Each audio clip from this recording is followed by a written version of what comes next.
வாழறிவன் ஜோதிட களஞ்சியம் யூடியூப் நேயர்களுக்கு வணக்கம். இன்று நாம் இந்த 6ஆம் பாவத்தை பத்தி பார்க்க போறோம். லான்னு ஒரு ஜாதகத்துல ஒருவரோட ஜாதகத்துல லான்னு ஒரு கட்டத்தில் கோடு போட்டிருப்பாங்க. இதுதான் லக்னம் சொல்றது. அதாவது அந்த ஜாதகருக்கான குறிப்பிட்ட ஜாதக கட்டம் அப்படின்றது. அதிலிருந்து 6வது பாவகம் தான் நோய் நொடிகளை குறிக்கக்கூடியது. நோய் கடன் எதிரி அப்படின்னு ருண ரோக சத்துருஸ்தானம் அப்படின்னு சொல்றது. அப்போ அந்த பாவகம் லக்ன பாவகத்தோட வலுத்திருந்தால், சுபகிரகமாக இருந்தால், சுபகிரகம் இருந்தால், சுபகிரகம் பார்த்திருந்தால், 2 சுபகிரகங்கள் இருந்தால் அவருக்கு நோயோ கடனோ அதிகமாக இருக்கணும் அர்த்தம். அப்போ நோய் இருக்கணும் அப்படின்னா அங்கு செவ்வாய் வலுத்திருக்கணும். ஏன்னா செவ்வாய் தான் நோய்க்காரன்னு சொல்லுவாங்க.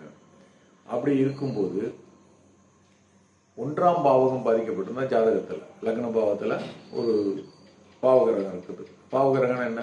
சனி, செவ்வாய், சூரியன், ராகு, கேது, இதெல்லாம் பாவகிரகம் சொல்றது. லக்ன பாவத்தில் இருந்ததுன்னா தலை சம்பந்தமான வியாதிகள் நோய்கள் இருக்கும் அப்படின்னு அர்த்தம்.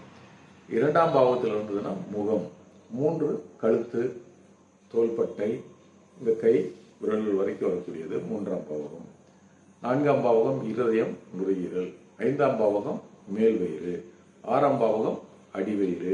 7ஆம் பாவகம் கிட்னி சம்பந்தப்பட்ட இந்த தொப்புள், இதை சுற்றி இருக்கக்கூடிய உடலின் மையப்பகுதி சொல்லுது. 8ஆம் பாவகம் என்பது புட்டம் என்று சொல்லக்கூடிய பின்பக்கம் நம்ம அமர்ற இடம். 9ஆம் பாவகம் என்பது மர்மஸ்தானம், ஜனன உறுப்புகள். 10ஆம் பாவகம் தொடை, 11 முட்டி, கெண்டைக்கால், 12 பாவகம் பாதம்.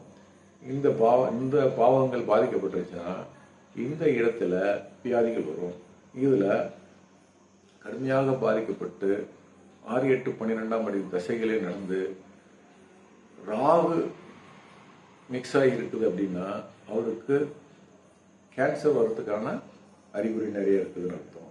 கேது இருக்குது அப்படின்னா இந்த ராகுன்றது வெளியில் தெரியக்கூடிய அளவிலான கட்டிகளை உருவாக்கக்கூடிய கேன்சர் அல்லது கட்டிகள் சம்பந்தப்பட்ட வியாதிகள்.